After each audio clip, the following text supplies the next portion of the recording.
Hello everyone, welcome to my channel Beyond the Sewing Room. I'm Diane. I thought I'd have a little catch up and a little random chat today about a few different things. I did say when I started this channel that I was going to do all sorts of things, not just sewing related, but I've just gone down the sewing route again, which is great because that's what I love to do, but I thought I'd share a few other things today. I have been having a little bit of a sewing clear out of lots of my patterns and trying to organise them, so I'll talk a little bit about that in a moment. But first of all, I want to mention something. I do love to read, not just sewing books, but I love to read lots of fiction, non-fiction, all kinds of things. So I thought I'd share a few with you that I've been reading over the past couple of weeks. And some of you may have read this, and a recommendation for a really good one that I've just finished. And it's this one, and it's by Kate Hammer, and it's called Crushed. Now, I came across this completely by accident because I went in the library a few weeks ago and just went to one section and just chose 3 because I could just spend ages in there and still come out thinking, have I got what I really wanted? So this time I thought I'm just going to pick 3 up, take them home, give them a go, and if I don't like them, I can just take them back. So I felt really lucky here because I have found a gem, because I just loved it. My dog's barking in the background there. So this one in particular, I would have thought could have gone in the YA section. I'm not sure why this wasn't. I'm not sure how these are sorted into such categories, but there's bound to be potentially some of the themes that are in it. It couldn't go in that section, but I don't know. But basically it's about 3 girls, 3 teenage girls. They're sort of in their final years of schooling. So upper school, what we would call here in the UK sort of sixth form. So final years of high school in the USA. And they've got very different lives. So all 3 of them have got troubles of their own, but all in very different ways. And what I didn't really, I've been trying to get away from reading the same kind of genre, but for some reason it's followed me with this one, because I've read quite a lot of books along the lines of historical fiction where there has been sort of a theme of witchcraft and what's happened to these women and how they've been wronged. And then with just picking up the 3 books, I've got one here. Again, it's not historical, but it's got that same kind of supernatural kind of feel to it in this one. So there's not actually supernatural happenings going on as such, but the girls are involved in something along those lines when they are younger, and just as a game. And that's all I'm going to do. I'm not going to give a spoiler for it, but I'm just going to say that there is that element there, and then certain things unfold and certain things happen due to circumstances and people's state of minds and just their lives in general. I don't want to give away the plot. It's really good. It really had me hooked, and I've sort of read it, sort of taking my time with this one, because I do sort of power through them sometimes, but this one I did keep putting it down and thinking, sort of digesting it and coming back to it. So I really enjoyed it. So if that sounds like your kind of thing, I'm probably not very good at describing it, but I loved it. So that's the first one. Now the next one, a bit of a shame really. So the thing is with this one, and it's My Name is Monster by Katie Hale. So it started off, I was intrigued. This is more of a sort of dystopian theme to this one. I was intrigued by what was going to happen because you've just got this one character in the beginning, and that's all there is, just one character. So you're just dealing with the mind of this one person when you first start reading it. And I was reading along feeling like I was getting a little bit bored with it, and then something changed towards the middle, and I thought, I'm not going to put it down. I'm really starting to get intrigued here and really love it. So it really did sort of pick up during the centre of it. And then I was disappointed with the ending, so I'm going to be honest and say, so if you loved it, please let me know, but I was sort of disappointed with the ending, to be fair. There's not a lot of characters in it. So that's all I'm going to say about this one. For the most part of the book, it's one character. So it is very much dystopian, end of the world kind of stuff. So if you like that kind of thing, this might be for you, but be aware, I wasn't happy with the ending, but then we're all very different and you might feel differently about it. So I thought it was a slow beginning, picked up somewhat during the middle, and then that's how I felt at the end of it. So that's that one. And then the third one, I didn't finish it. Now, I have read another one of his books, so it's Mark Haddon, and this one's The Porpoise. Now, I think the main reason I didn't finish this one is because I was already sort of disturbed by it at the beginning, because the guy, I have to be careful of spoilers because I'm not used to doing this kind of content. So what happens is, I don't like what's going on between the father. Well, you won't, nobody will, it's horrific. What's going on between the father and the daughter at the beginning really freaks me out. It's disturbing, that's all I can say. It's disturbing, and that goes on for a little while. I sort of skipped through a few pages, read some more, thinking, oh, it's going to be more of this because I can't cope with this. And then the story changed completely and was just really weird. So maybe this is a thing with this particular author, that the stories take such a turn, but I sort of wanted to know what happened to this particular character. So it's the daughter in this story that I wanted to know what was going to happen with her, but then it all got so weird that I just couldn't be bothered to carry on. So let me know what you thought of that if you've read it and if it went anywhere, but I'm not going to be reading it again because of the beginning. So I know I'm being really cryptic about this, but I don't want to go too much into it because I really didn't like the start of it. And then I think I was already fed up with it because of that, because of what was happening in it. And then, like I say, it got really strange. So I was sort of thinking, oh, is this going anywhere? And then it changed completely and it was really odd. Didn't finish it, won't be having any more. I think I did start one once before and it was a bit strange by him, and then I didn't continue with that one. It was Dog in the Night Time, I think it was. Curious Tale of the Dog in the Night Time. Let me have a look. The Curious Incident of the Dog in the Night Time. And I know lots of people have really enjoyed that one. But yeah, not for me, that one. So those three are going back to the library shortly. And I'm going to do the same thing again. I'm going to just go to one section and pick them up, because they don't cost me anything.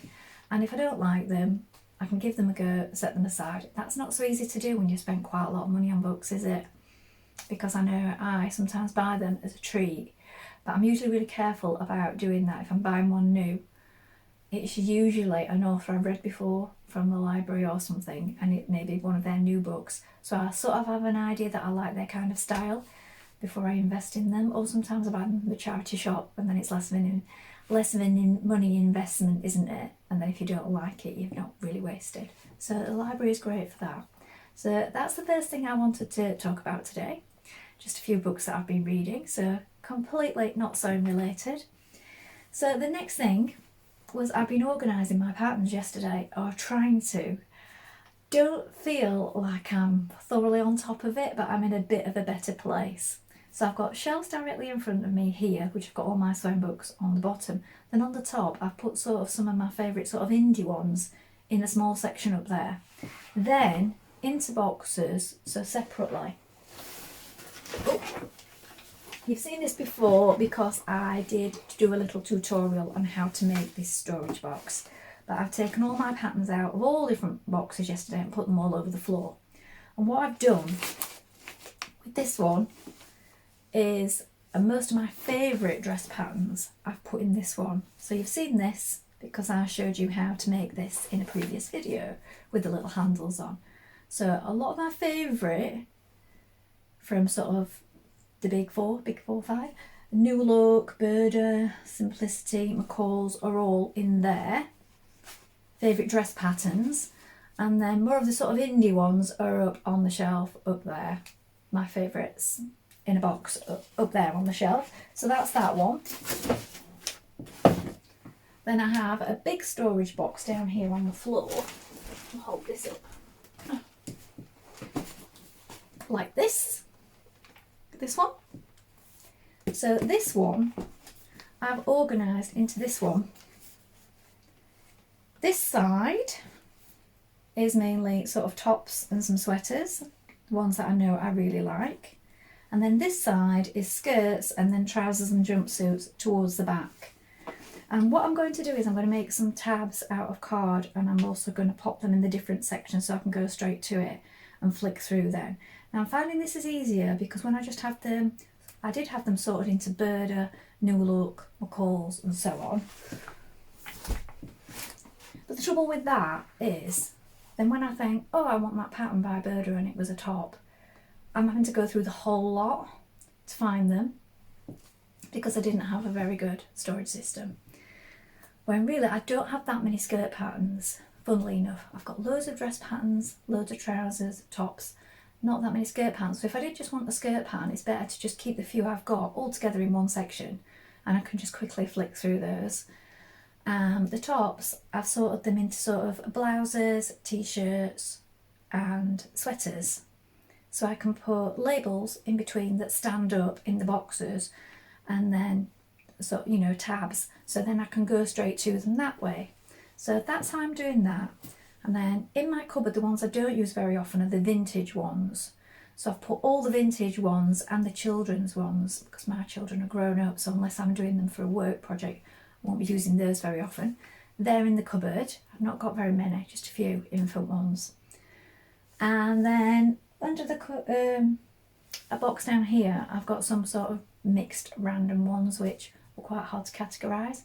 Oh, and some leisure wear and underwear in one section as well.